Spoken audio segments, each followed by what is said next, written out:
ஓம் சத்குரு சாய்நாதாய நமோ நமக. உலகத்தமிழ் உறவுகள் அனைவருக்கும் மதுரை ஜோதிடர் சாய் செல்வத்தின் இனிய வணக்கங்கள். வாழ்க பல்லாண்டு. செப்டம்பர் மாத ராசி பலன்கள். கன்னி ராசிக்கு இந்த செப்டம்பர் மாதம் எப்படிப்பட்ட பலன்களை தரும் என்பதை பார்ப்போம். முழு சுபகிரகமான குரு பகவான் 9ஆம் இடத்தில் இருப்பது மேன்மையான அதிர்ஷ்ட வாய்ப்புகளை இந்த மாதம் நிச்சயம் தரும். ராசிக்கு குரு பார்வை இருப்பதாலே தேக ஆரோக்கியம், எதிலுமே ஒரு சுறுசுறுப்பு தன்மை உங்களுக்கு இருக்கும். ராசிக்கு செவ்வாய் பார்வை இருப்பதாலே சிந்தித்து செயல்பட வேண்டும். இந்த செவ்வாய் கடும் கோபக்கிரகம். அது ராசி 2ஆம் இடம் இந்த மாதிரி தொடர்பு கொண்டால் அந்த பலன் இருக்கத்தான் செய்யும். சிந்தித்து செயல்பட எந்தவித குறையும் இருக்காது. குடும்பத்தில் அனைத்தும் நிறைவாக இருக்கும். அதில் ஒன்றும் மாற்றம் இல்லை.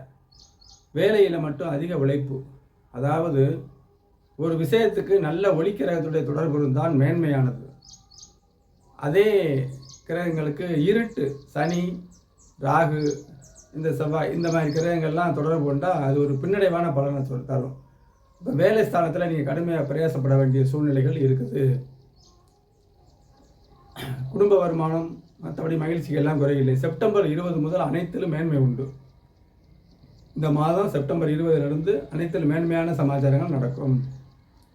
சந்திராசிரமம் செப்டம்பர் 19 விடிகாலை 5:15 முதல் செப்டம்பர் 22 காலை 6:09 வரை கவனம். சந்திராசிரம காலம். ஒரு முக்கியமான முடிவுகள் எடுத்தால் அது குழப்பத்தில் முடியும். மனம் தானே சந்திரன்.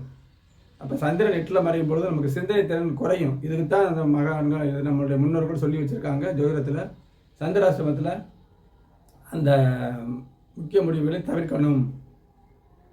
அது ஒரு முக்கியமான விஷயம். பரிகாரமாக ஸ்ரீ முருகப்பெருமானை செவ்வாய்க்காக சொல்கிறேன். முருகப்பெருமானை மனமுருகி வேண்டும் பொழுது உங்களுக்கு இந்த மாதம் எந்த தடையும் இல்லாமல் இருக்கும். பரிகாரம் இறைவனை வழிபடப்பட்டால் போதும். அதிக பணம் செலவழித்து தான் நம்ம பரிகாரம் செய்யறது அவசியம்னா இல்லை. ஆகவே முருகப்பெருமானை வணங்கி ஸ்கந்த சஷ்டி கவசம் இந்த மாதிரி படிச்சுட்டு இருந்தீங்கன்னா இந்த மாதம் ஒரு சிறப்பாக இருக்கும். நிச்சயமாக 9ல் குரு இருக்கிறது ஒரு அதிர்ஷ்ட வாய்ப்புகளை கொடுக்கக்கூடிய தன்மையாக இருக்கும். ஆகவே இந்த மாதம் வருமானம், குடும்ப விஷயங்கள் எதிலையுமே குறைகள் இல்லை. வாக்குவாதத்தில் ஈடுபடக்கூடாது. வாக்கில் கவனம் தேவை என்று கூறி அடுத்த வீடியோவில் சந்திப்போம். நன்றி, வணக்கம்.